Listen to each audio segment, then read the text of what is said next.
Okay, everyone. I think we've slowed down a little bit now on the loading, so I'm going to jump right in. Good afternoon, everyone. Thank you for tuning in.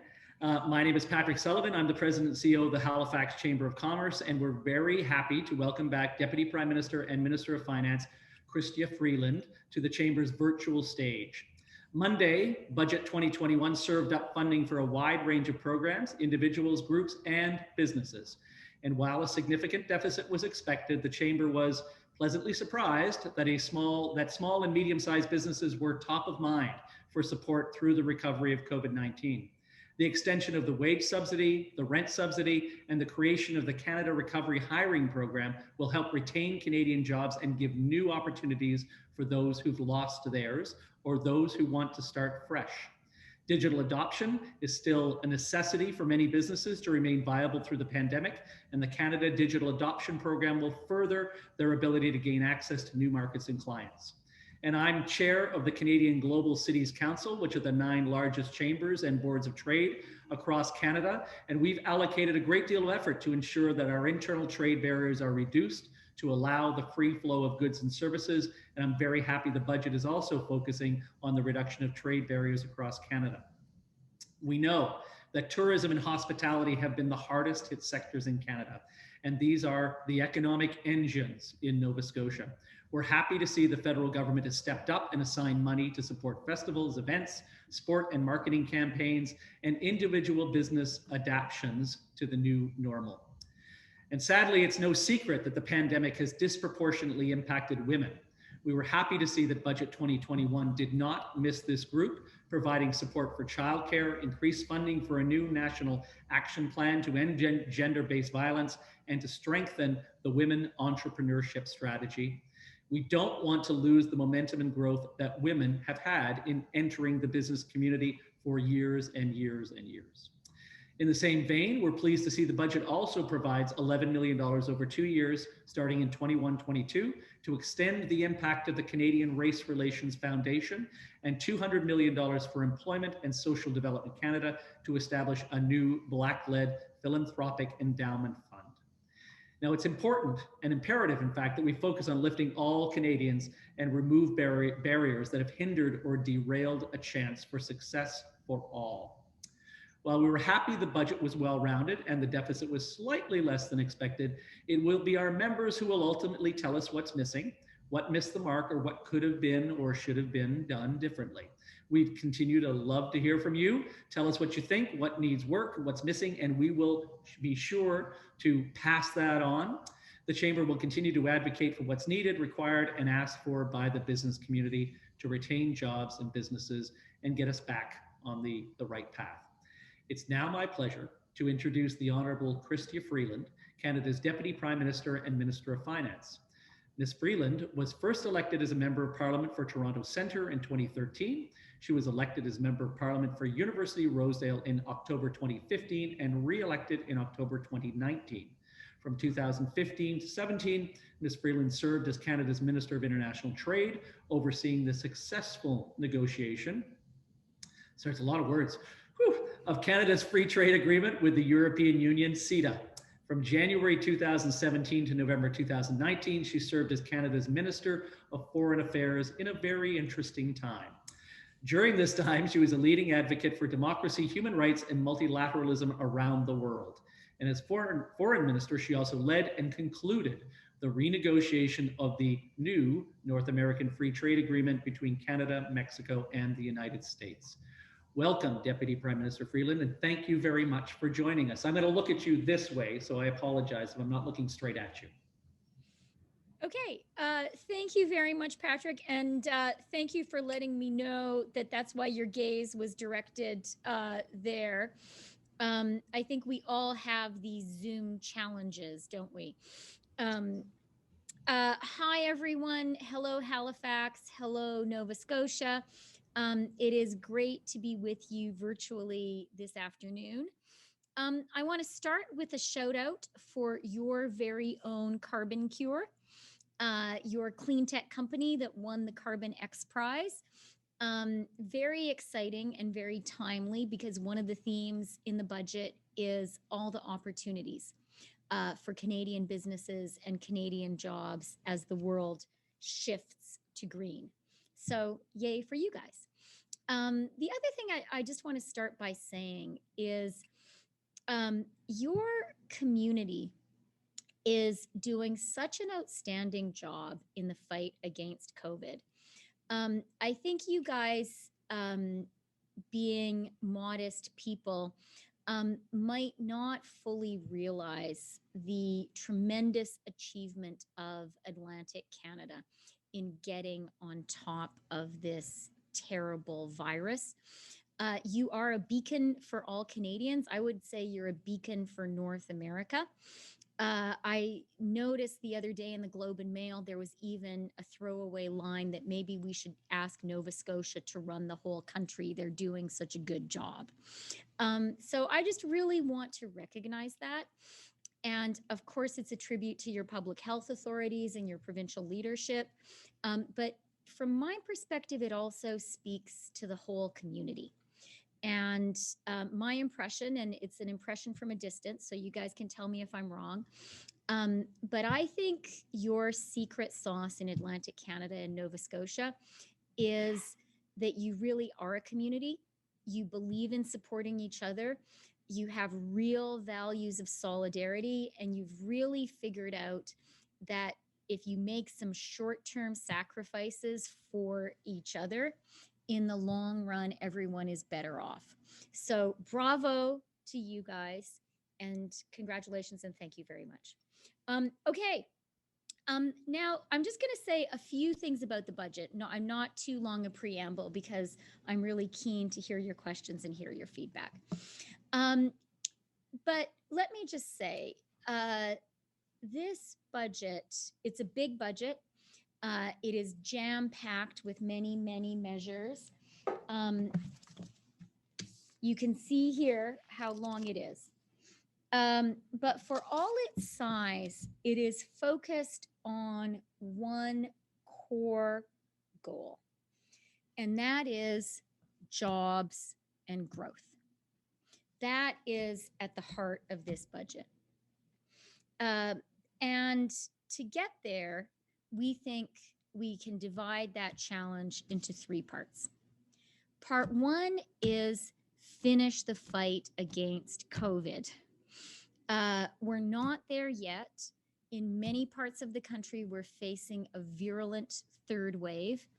And we know, the federal government, that it's our job to support Canadians as we finish that fight. That means, of course, supporting the vaccination drive, but it also means continuing to support businesses and individual Canadians until we get there. So that is job one. Job two is to punch our way out of the COVID recession as fast as we can, and to restore those, 500,000 lost jobs. Right now, about 500,000 Canadians who had a job before COVID either don't have one or are working fewer hours. And to me, that is the most urgent challenge. Get all those people back to work, and also restore the lost economic growth. There are some charts in this budget that show where Canada would be if the pandemic had not hit. And I am sort of driven to get us back up to that pre-pandemic growth trajectory. I am not going to allow this coronavirus to take growth permanently away from Canada. So I want us to get back up there. So that's job two. And from my perspective, job three is to get even higher than that pre-pandemic growth trajectory. I think that we all know that we will all be better off. We will be able to do more of the things we want and need to do if we can find ways to make our economy more productive, to make our economy grow faster, to create more jobs. And this budget has some significant measures to boost that long-term growth. So that's really the heart of the budget. That's what we've tried to do. I'm going to touch on maybe three specific drivers of that long-term push. The first one, and I was really pleased to hear your Premier see this and welcome it, and that is a push for early learning and childcare. And your new Premier called it the highlight of the budget. I haven't had a chance to meet him. We're not traveling, any of us, but it made me love the guy because it is indeed a centerpiece of the budget. And it's in there, of course, because it is feminist policy, and I'm proud to be a feminist. Of course, because it's great social policy. And, you know, the Prime Minister and I had a virtual meeting this morning with a bunch of families with young kids. My own youngest is 11 now, so I'm a few years past that sort of sleep deprived, constantly covered in various burps and stuff of your children time of life, when the scramble to find care for your children is like this dominant thing. That's not my reality today, but I sure remember it. And getting early learning and childcare in place across the country is going to just save so many families so much heartache. But purely as a steely-eyed, green eye shade wearing, pencil sharpened Minister of Finance, I love early learning and childcare because it is a fantastic economic policy to permanently increase our country's economic growth. We think once we get a system in place, it will bump up our GDP by 1.2% and allow 240,000 more parents, mostly women, to participate in the workforce. Economists here at Finance think that if, and I'm not going to say if because we're going to get it done, when we get early learning and childcare in place, this is going to be the biggest sort of gear shift change in the Canadian economy since NAFTA. So Premier Rankin is right. It is a highlight of the budget. I look forward to working with Nova Scotia and all the other provinces and territories on it. Element number 2, I really want to emphasize, and Patrick, thank you for recognizing this in your introduction, is small businesses. One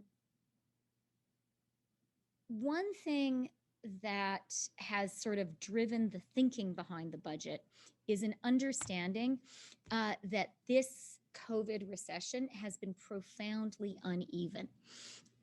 People talk about a K-shaped recession and a K-shaped recovery. And so some parts of the economy are doing fantastically well. Other parts are really devastated. And we all know that the devastation has been focused on small businesses, not on big ones, and on particular parts of that small business world, especially, you know, any place where you come into contact with people or you need visitors. So tourism and hospitality. And so this budget is focused on helping those guys, but it also recognizes that small business is the heart of our economy.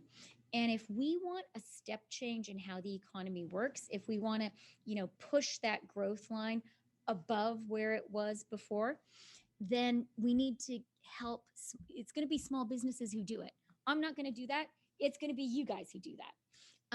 But I think it's reasonable for you to say to me, okay, Minister, give us the tools and we'll do the job. So this budget is full of tools for small businesses to become even better, even more productive.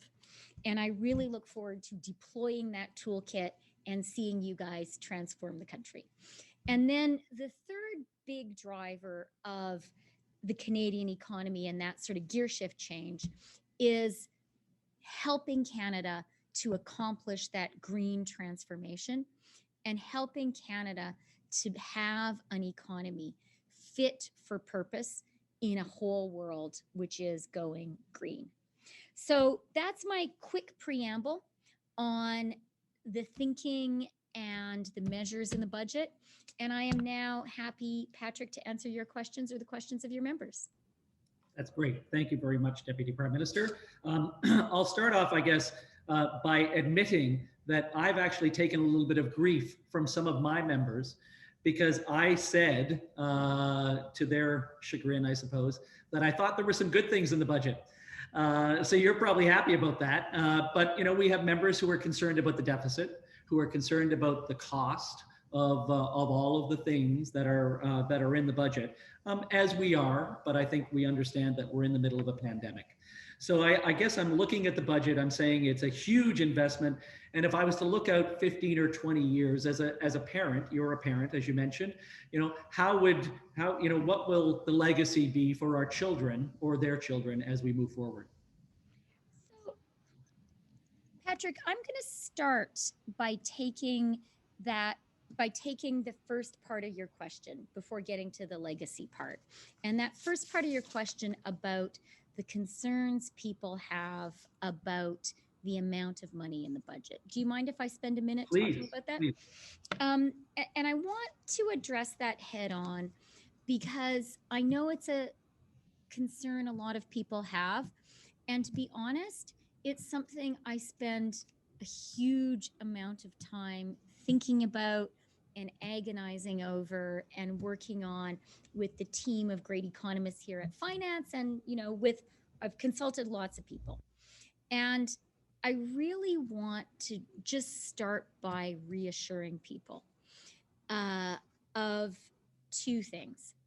The fiscal track that we have laid out here is prudent and it is sustainable.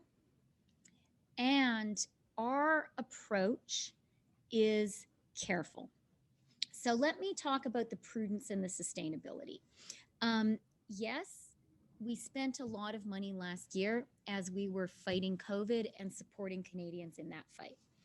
And sadly, the fight isn't over. Your members know they still need support. And I've extended support in this budget through to the end of September.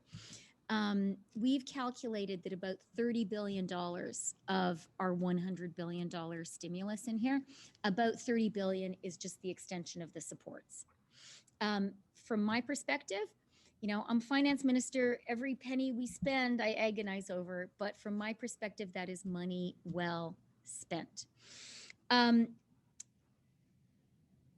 So a lot of money spent last year, a lot of money spent this year. But the fiscal track is really, really sustainable.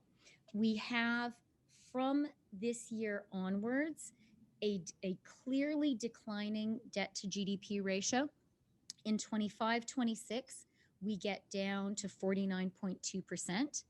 And the deficit in 25-26 will be close to 1%. And those numbers continue to compare very favorably to our G7 peers. We still have the lowest debt to GDP ratio in the G7, even though we've spent all this money. People may say, how is that possible? Well, it's possible because everyone else has spent a huge amount of money as well. And the second point I want to make, really to reassure people, is that we are careful here at Finance. And you pointed to something, Patrick, that was an important thing for me that we showed in this budget, which is the deficit for 2020-2021 is significant. It's $354.2 billion, but it's also significantly less than what we predicted. We predicted $381.6 billion. And why do I point people's attention to that? It's because I want people to have confidence in the numbers we present. I want them to know we take a very careful and prudent approach in putting them forward. So that's a little bit of sort of an accountancy type intro. But I know that your members are careful with the books of their own businesses. And I really want to assure them, I feel a very serious responsibility to take that same care, probably even more care, with the nation's finances and treasury. Now, I'll just quickly say, what's the legacy? Okay, so we have to be careful and prudent. At the end of the day, the legacy I want to leave my children and your children, Patrick, and the children of all these members, is a country which is prosperous and which is growing. And that's why ultimately this budget is about investing in jobs and growth. I want our children to have a country that has strong social infrastructure, strong physical infrastructure. And so I want them to grow up to graduate into a country with tons of jobs, tons of opportunity, tons of prosperity. And that's what this budget is designed to help create. Okay, that's great. I did hear, folks like Goldie Hyder, I think, from the Business Council, Goldie, who suggested that we actually kind of keep our powder dry and perhaps not spend as much right away. And I know the Bank of Canada just released some numbers today about the GDP growth rates and how they are quite significant. I think I just pulled it out of your old friend, the Globe and Mail. And, it says the Canadian economy is expected to grow 6.5% this year, up from 4%, and expected to grow almost 7% the first 3 months of next year. I love that. I think it's amazing that there's accelerating growth, and I'm happy. I have to admit, I shouldn't sort of say this, but I'm happy that we're investing now to create that kind of growth and accelerate us out of what has been a difficult time. So I do want to touch on a couple of those things, the difficult time. You mentioned tourism and hospitality, which is a big business, obviously, in Nova Scotia and all of Atlantic Canada. There's $1.4 billion, I think, directed to the RDAs over the next 2 to 3 years for financing community infrastructure and tourism. How quickly do you think these agencies are going to be able to make use of these programs or bring them live for the summer or the fall as we move forward? They've got to be there for the summer, Patrick, and we're going to make sure they are. That's okay. That's a great answer. I like short answers. It's wonderful. I want to come back to childcare. Again, I think we at the Chamber are supportive of childcare. We're certainly supportive of affordable childcare. I think that sounds great, to put more people in the workforce and to increase our GDP, which I think your economists have said, which is great. My worry is that as enthusiastic as Premier Rankin is, when I last spoke to him, not about this, he said, Pat, every dollar I spend now is an additional dollar in deficit. Where's he going to come up with the $100 million that it may cost in Nova Scotia to support childcare? Well, I am not going to answer for Premier Rankin, and I am really pleased that he has identified our commitment to early learning and childcare as a highlight of the budget.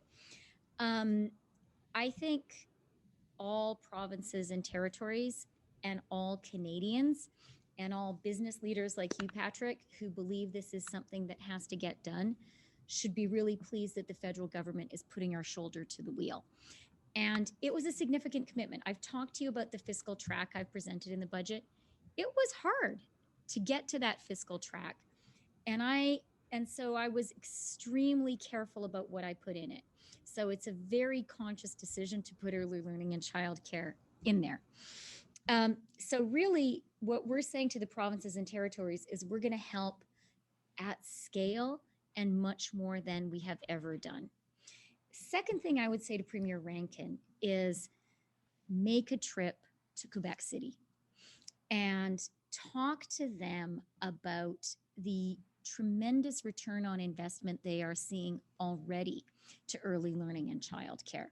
One of the things that gives me the confidence as finance minister to put so much money against this social infrastructure is it's not a theory anymore, Patrick. It's rare as a government that you can say, here is a surefire policy that if we are able to execute on it, we will definitely drive growth. Early learning and childcare is that policy. And there are tons of studies from Quebec showing that the investment on early learning and childcare, it's not just a nice to have, it actually returns more to the economy than every single dollar invested. So what I'm going to say to Premier Rankin is this is actually a driver of revenues for you. Right. Okay. Well, I can't argue with the driver of revenues. I'm going to get fairly detailed on one of the comments in the budget. Nova Scotia has considerable number of foreign-owned properties that are vacant for portions of the year, particularly in the last year, Um, I guess we're wondering, first, should seasonal homeowners in Nova Scotia be concerned about that if they're from, let's say, the United States or Germany, as many of our own homeowners are? And then secondly, I guess in an effort to create more affordable housing, why are we only taxing foreign-owned properties? What about vacant domestic properties? Okay.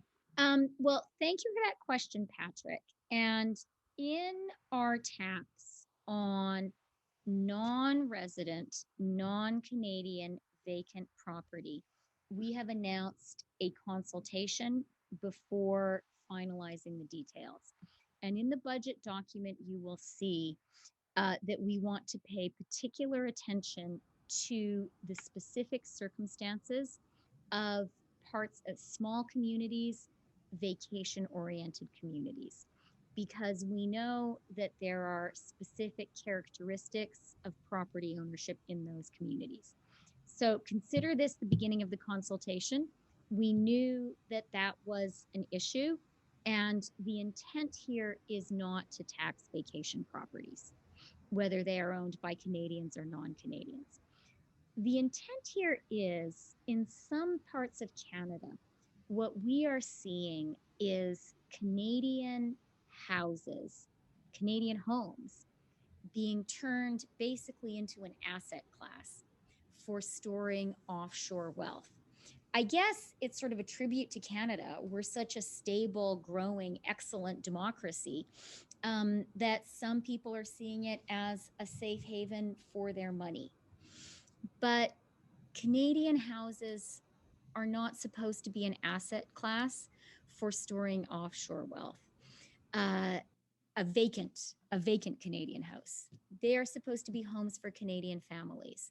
And I know that the issue of housing affordability is a serious one for many, many Canadian families. And so, really, the tax is about saying a Canadian house should not be an asset class for storing offshore wealth. It's a home for people to live in, it's a vacation home for people to come to and to enjoy our amazing country. And I hope eat in the beautiful restaurants of Nova Scotia and, maybe take a cruise on a lovely boat off the beautiful coast. Absolutely. Okay. The federal government has paid obviously special attention to sectors and people who are hardest hit by COVID-19. There was a recent PricewaterhouseCoopers study funded by Canada's largest 6 cities, which identified downtowns as a sector that have been especially damaged. Given there's no one ministry, if you will, for downtowns, do you see Ottawa assisting in the recovery of the downtowns? Patrick, that is a great question. And I know it's something that you're personally really involved in. Although I was born and raised on a farm, I happen now to be a downtown Toronto MP, and that's where I live now with my family. And so I am very alive to the economic hit that downtowns across the country have taken, and also to how essential downtowns are to Canada and the Canadian economy. I actually think that we need to think of cities as an economic sector every bit as important as, forestry or steelmaking. Cities are also factories of growth. Um, my concern for municipalities and my awareness that with the third wave of COVID hitting, they are particularly challenged is one reason why, actually, ahead of the budget, at the end of March, I announced that municipalities would get an additional $2.2 billion. We put that money on the table then because we could see the third wave was coming. And I wanted cities to be able to spend what they needed to fight COVID without fear. So that was one significant measure which is there. We also have in the budget one sort of pilot initiative that I'm very excited about. We've set aside $300 million to convert unused downtown office space into housing. And that is there because I think a lot of downtowns are seeing they have unused office space. No one knows for sure what the fallout is going to be of this move we have to digital working. Will we all pour back into those offices? Or maybe we'll go into the office 3 days a week instead of 5.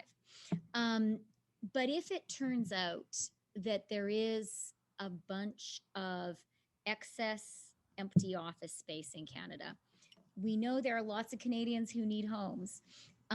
This is a pilot project to help speed that transition.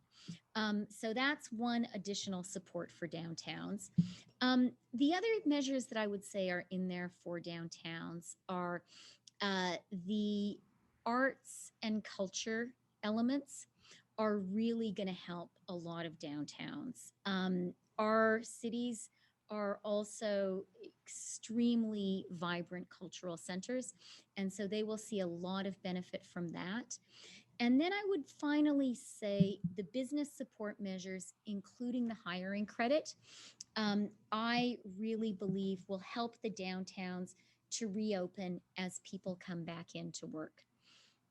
That's great. Thank you very much. And I see in the folks who are listening to us right now, I see Andy Fillmore's name. So I think Andy is cheering, and very aware of many of those initiatives and help to. He may have had a hand in coming up with them. I think that's probably true. Yes. So we'll thank him for that. Nova Scotia and much of Atlantic Canada is a special place, special because we have such a strong ocean economy that has been invested in over the last number of years with the Ocean Supercluster, with the Ocean Frontier Institute. What role do you think oceans will play in the recovery? A huge role. So there are a number of measures here that are going to be specifically helpful to the ocean economy. Small craft harbors, I know, are important in Atlantic Canada, and there's a $300 million investment in them. There is a huge investment in conserving our oceans. And that, I think, will both mean that, we spoke at the beginning, Patrick, about the legacy we leave our children. That will mean that all of us leave a legacy of amazing oceans for our children, but maybe particularly the lucky people who live in Atlantic Canada. There's a specific measure that will be conserving oceans while also helping to create jobs, and that is a measure on cleaning up the ghost gear.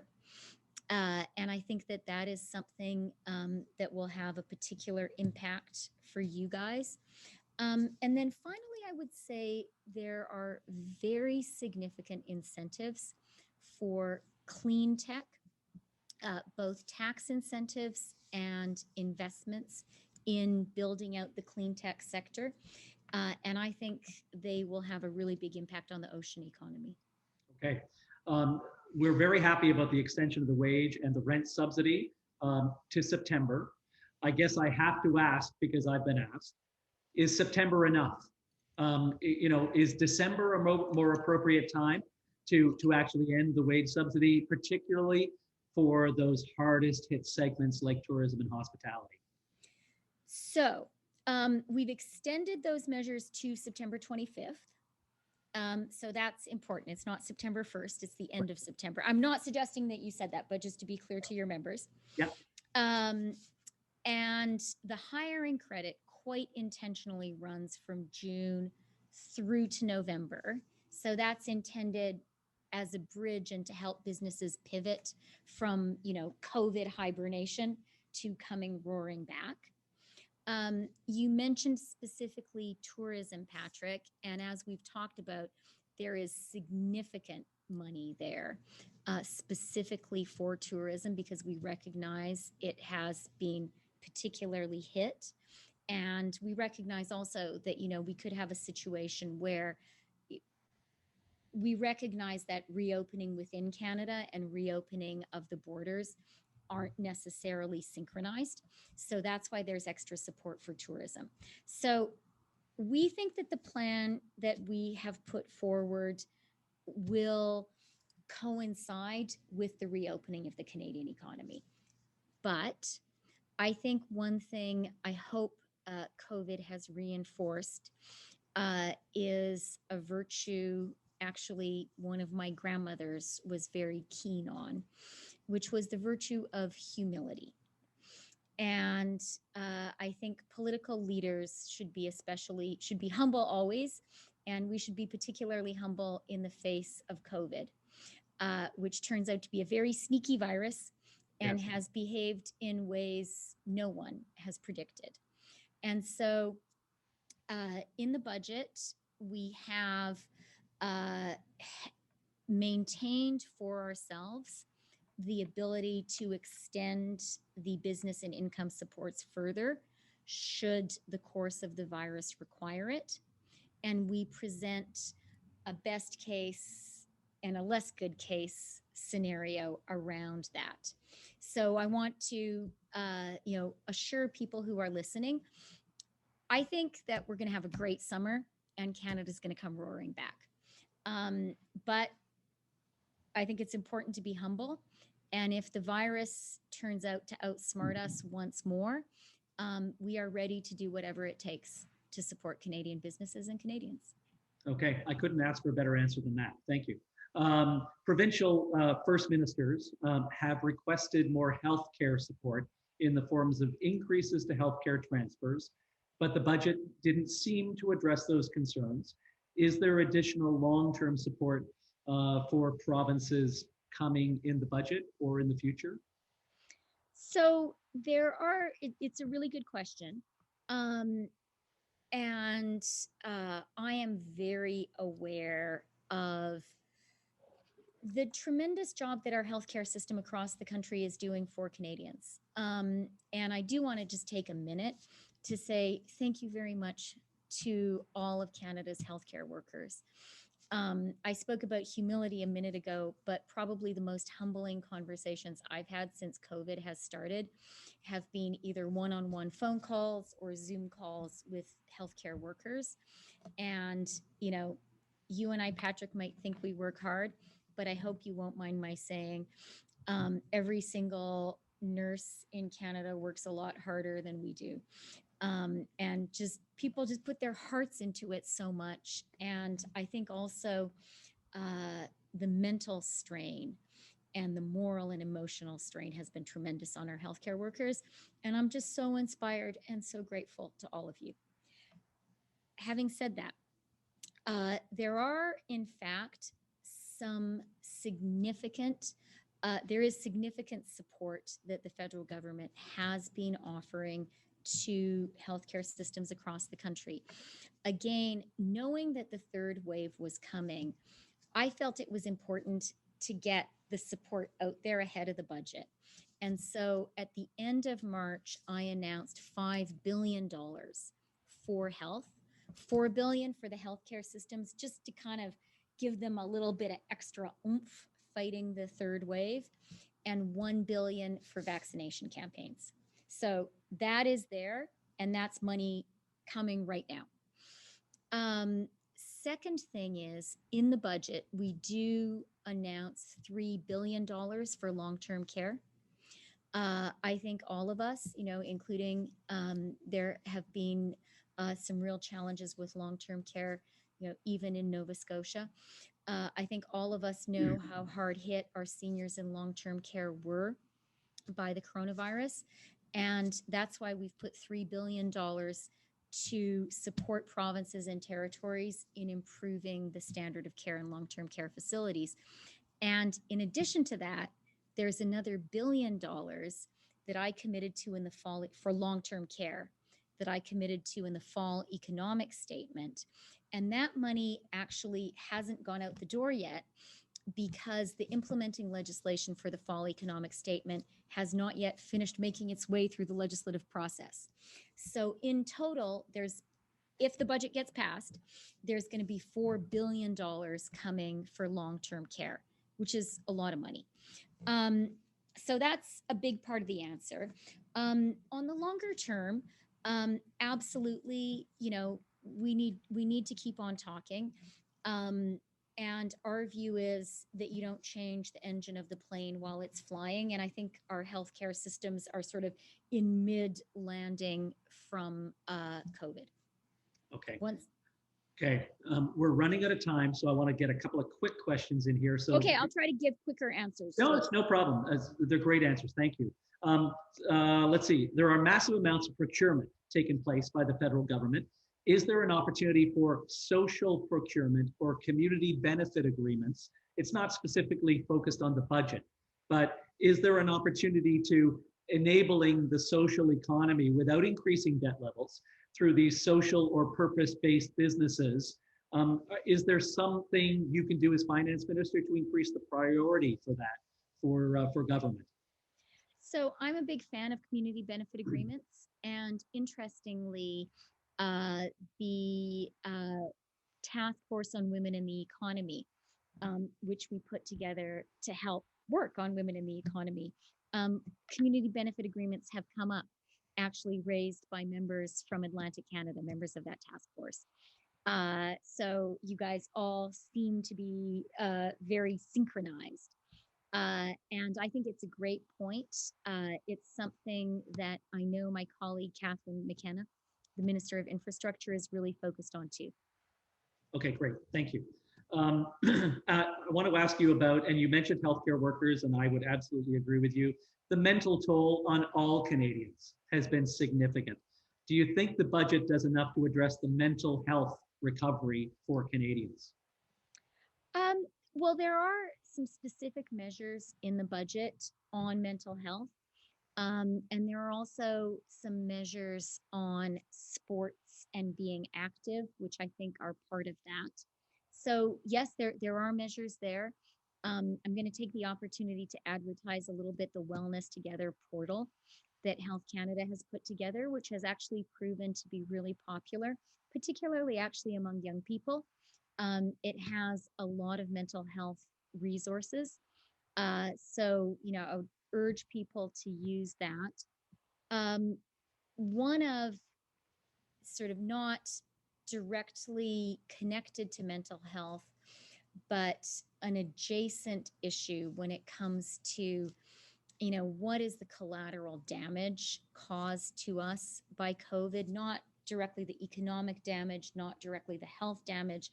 One of the things that has worried me the most has been the sharp increase in gender based violence, and the way in which, if there are already challenges in a family, being locked together in a home has put some people in real physical danger. And so there is a considerable investment in the budget in a plan to end gender based violence.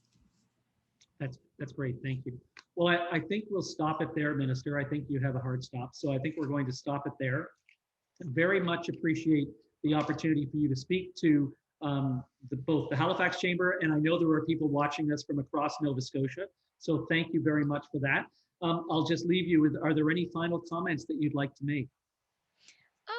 Yeah, I'll make two comments. The first is help us, please, to execute on this budget. There are tons and tons of things in here, whether it is the support for tourism or the huge project of building early learning and childcare in Canada. And I am really counting on all of you to help make this happen, both with your specific suggestions on how we can actually deliver the support that we're committed to here, but also helping to advocate for the things that you want to happen. And then my second thing I want to say is just thanks a lot. You mentioned, Patrick, early on, in your comments early on, that you're glad to see that the Canadian economy is proving to be so resilient. I am too. And I think it's because of you. I think that our government made the right choice in saying we're not going to take a laissez faire approach to the economy and coronavirus. We think that this is This is an economic shock unlike the ones we're familiar with. This is more like a natural disaster. It's like a wildfire or a flood. And the way to get through it is to support businesses and Canadians so they can come roaring back. And that's why we provided unprecedented support. And you guys have responded with remarkable ingenuity and resilience. And I see that that's not just, some emotional, optimistic statement by a politician. It is reflected in the numbers. I see that reflected in the Q4 GDP growth of nearly 10%. Astonishing. And that's what you did. And I am so grateful to all of you for that. I'm grateful to you for getting through. I don't want to be a Pollyanna, but I think there really is light at the end of the tunnel now that we can all see. I'm committed to giving you the support you need to come roaring back. And I have faith. I have faith in Canada. That's great. Thank you. Well, I got my vaccine yesterday. My first AstraZeneca vaccine. So happy to do that. Would encourage people to do that, although I'm not a health professional, as I'm reminded often. But thank you very much, Minister. Really appreciate you. I know you had wonderful comments about healthcare workers, but I will say you have been working very hard during this pandemic as well, as have many of your colleagues and associates. So thank you very much for the hard work that you put in for Canadians and for small businesses across Nova Scotia particularly. Thank you very much. And thank you to everyone for joining us today. And look forward to talking to you again soon when we've all had more vaccines and we can talk about actually getting together in person. Okay, thanks a lot. Bye, everyone. Bye-bye.